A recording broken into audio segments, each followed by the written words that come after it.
with the Fantasy Grounds Academy. So you're going to be taking a look at the removal of background images or the background from a static photo. So a lot of us want to create our own images for the 3D application for Fantasy Grounds.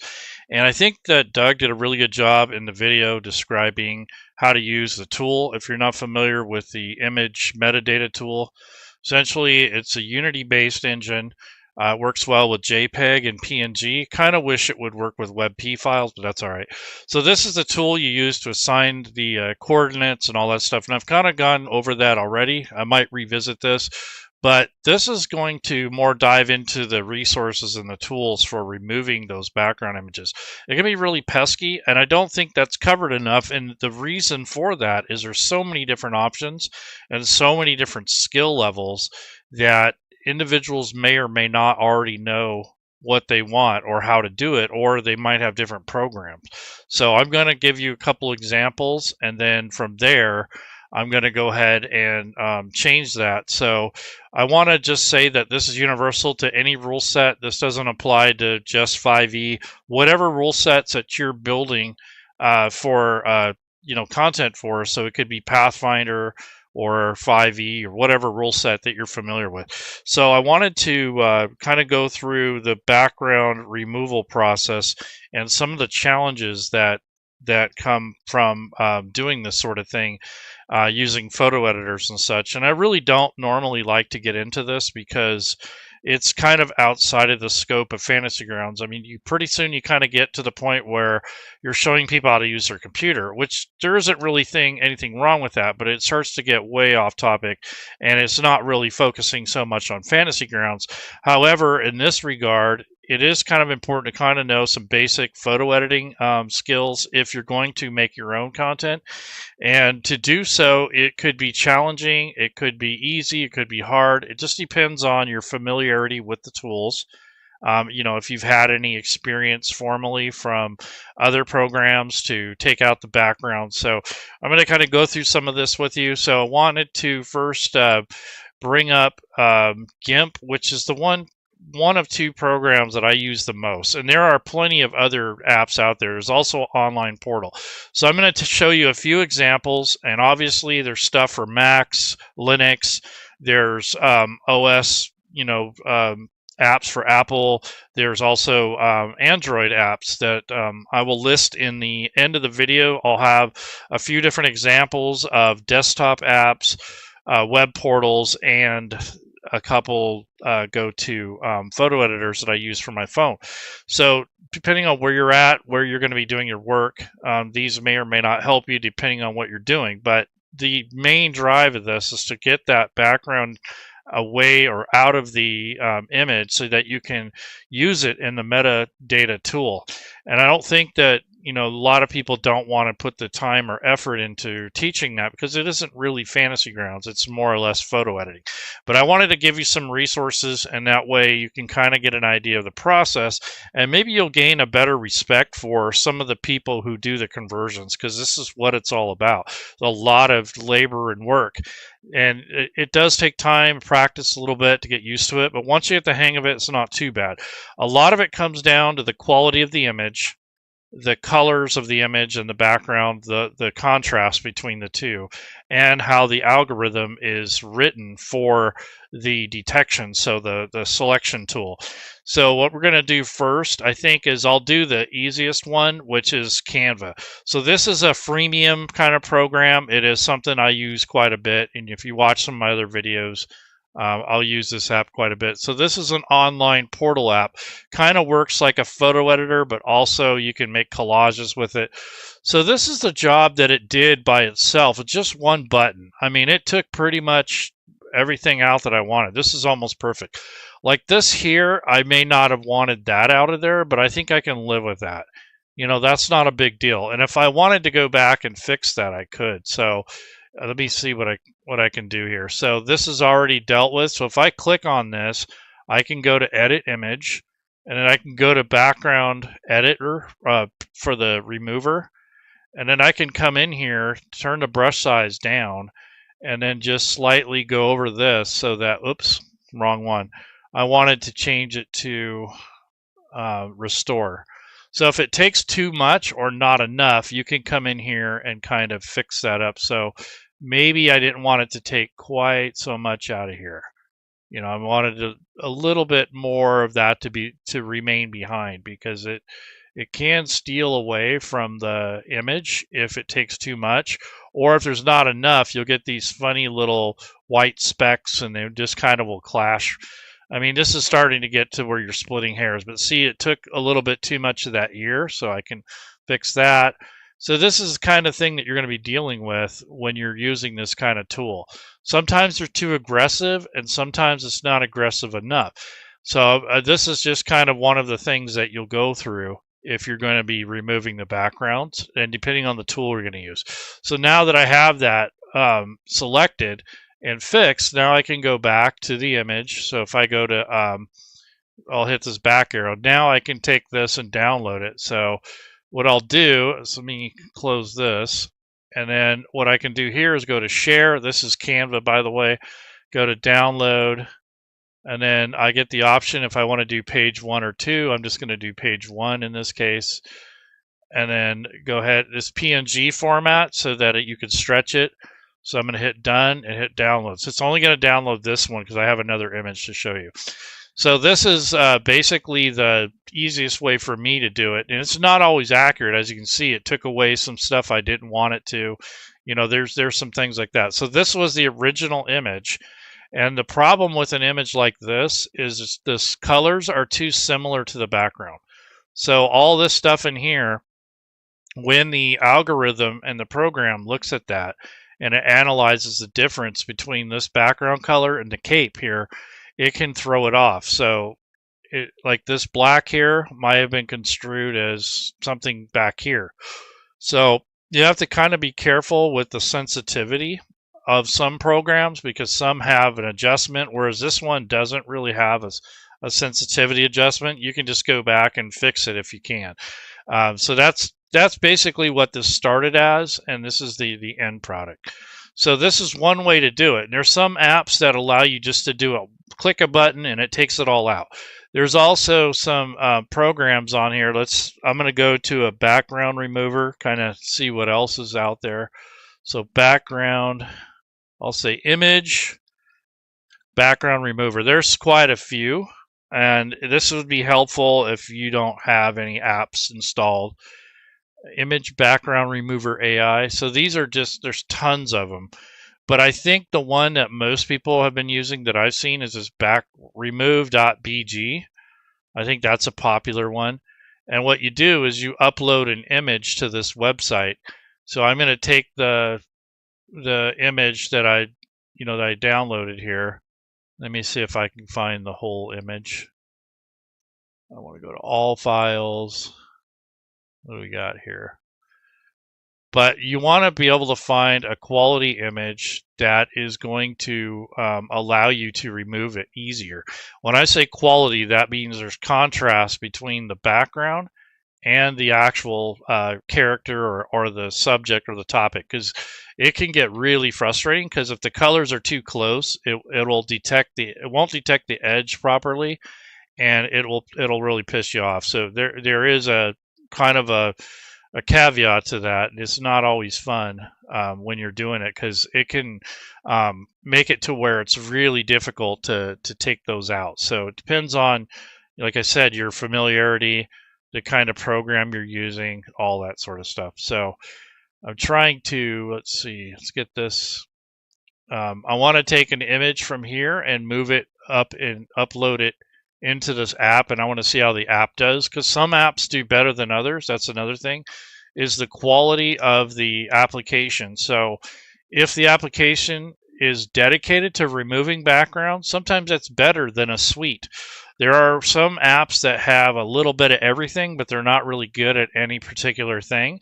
And then there's some that are just very expensive and powerful, and they're good at everything just about, like an Adobe type thing. And then you have stuff that's really chintzy that kind of works, kind of doesn't. It just kind of, your mileage will vary. But this is another image, background remover. And what you can do here is you can ask it to you're going to just remove the background. That's what it did. And it did a pretty good job. I think it used the same algorithm or something similar. And see, you don't have this, you have to sign up to get the high definition download, which I think kind of sucks, but I'll just go ahead and download the regular one. And so these are just different options that you can use. And then the final one is GIMP. So I already have the image here. So this can be kind of annoying because you have this fuzzy select tool and you have to have an alpha layer. So when you go to layers and hit transparency, you got to add an alpha layer to this in order to remove the background. So let me bring my pointer up so you can see what I'm doing here. And so this is the up here is I added an alpha channel, which is going to give it that transparency thing. And then here's the threshold, which is the sensitivity. And if you click on this, see, it only removes this. And I hit delete. You can kind of do it like this in sections, but as you can see, it was too aggressive right here. So I need to undo that and change the sensitivity. And this is the problem when the colors are too similar. That's why you kind of want to have a background that is lighter or darker than your subject. So right now my threshold is set at 15, so I might have to go down to like 12. Yeah, see, it's still grabbing some of the cloak. Yeah, see, this is really annoying. I don't know if I would recommend this. It would probably drive you nuts. I'd actually find an image that that has a white or a light gray background or something like that, because doing it like this would take forever. And sometimes it's just not worth the effort. It really isn't. So you have to decide, what's worth your time. But it does a good job, and you can dial it in with settings and, the sensitivity for it. But it can take a long time because you're only able to remove parts of the image at a time.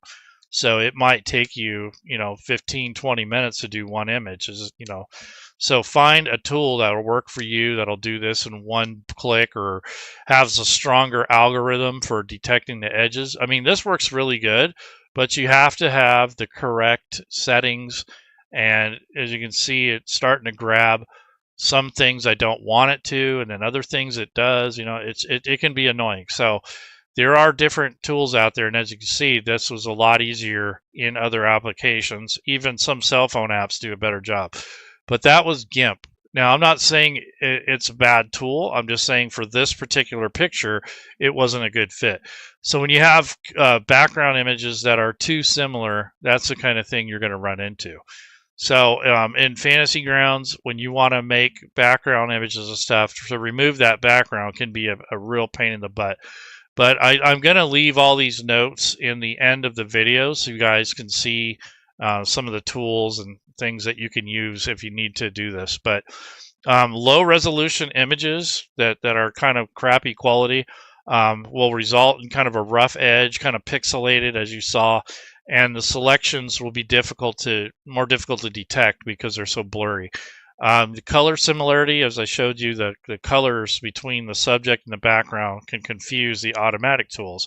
So if it's like black on black, or if there's just like dark gray and black, it may not be able to differentiate the two.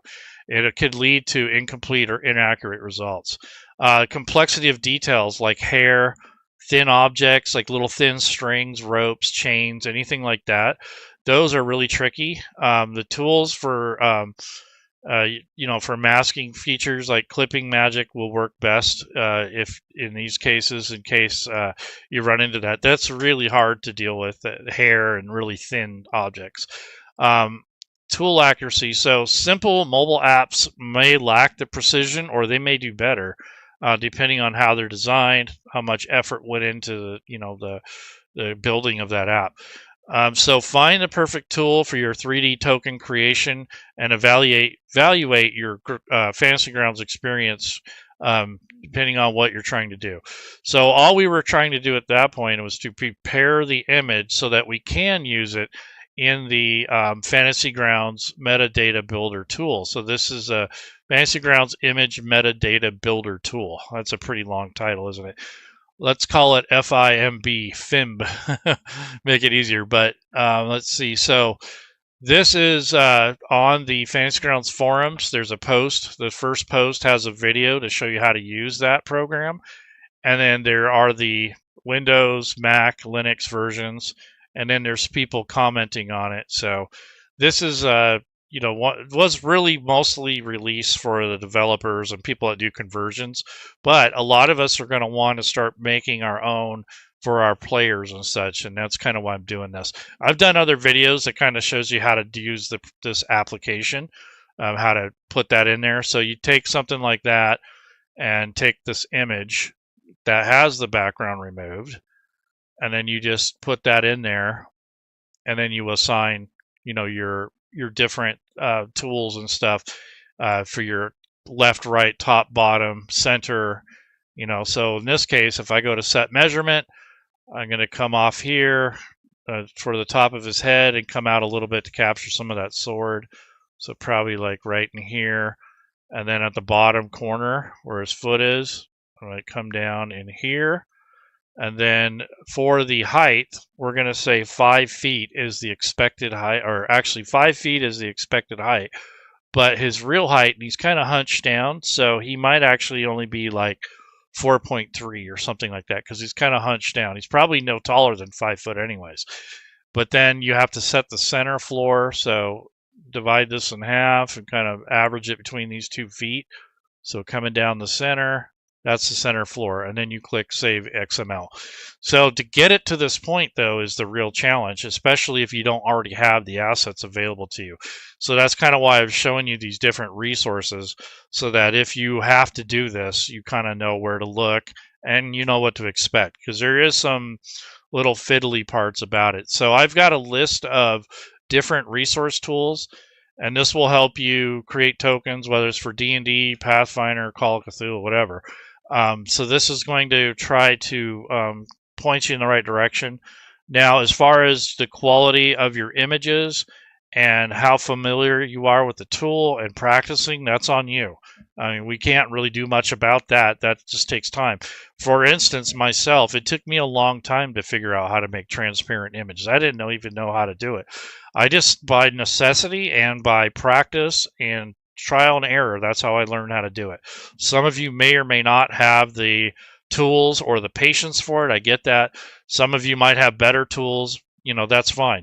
If you can think of a tool that's going to be helpful for the community, that's going to work more efficiently, and it's going to help speed up people's jobs, especially if they're going to do a whole slug of these, like a whole bunch of them for an adventure or a token pack. Go ahead and leave a comment in the description at the bottom of the video, and maybe someone else will be helped by that.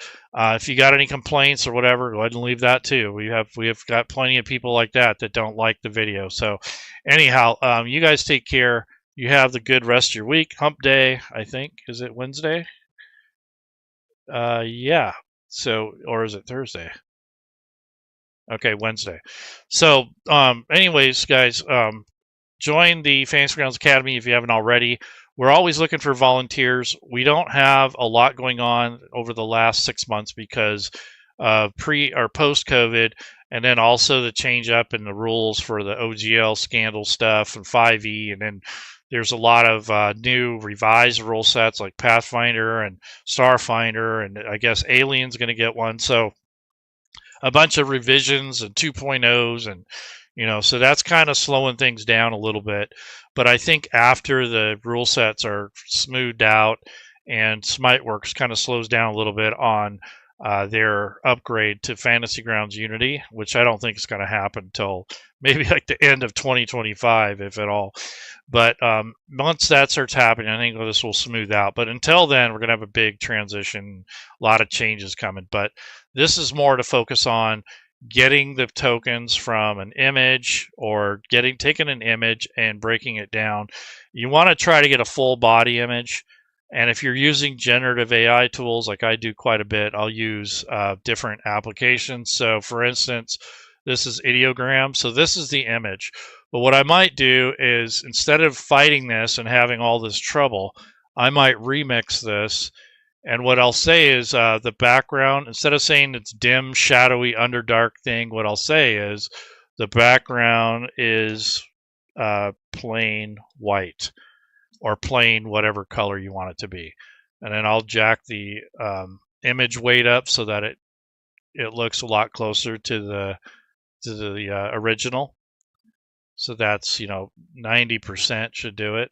And then I'll hit remix, and it's on auto right now. So, and what I'll hopefully do is kind of eliminate the background and tell this AI program not to render. Yeah, see, it's trying to take this background, so I'm gonna have to redo the prompt, so I won't be able to remix it. But if I take this and I take this thing out and I just put white background, and it will try to render it differently. It'll be a completely different image though, but nonetheless, it'll be better than trying to fight this. So if you're going to make images or design them or draw them or whatever, you won't really necessarily need the background unless you need that illustration in your PDF or whatever. When you're making tokens, it's a lot harder to take them out of existing artwork than it is to design the artwork without the background. So here, this looks pretty good. So if I go into this, see, now this will be much easier to deal with than trying to figure out, see, these are way better. So I'd probably use these as a starting point instead of the other.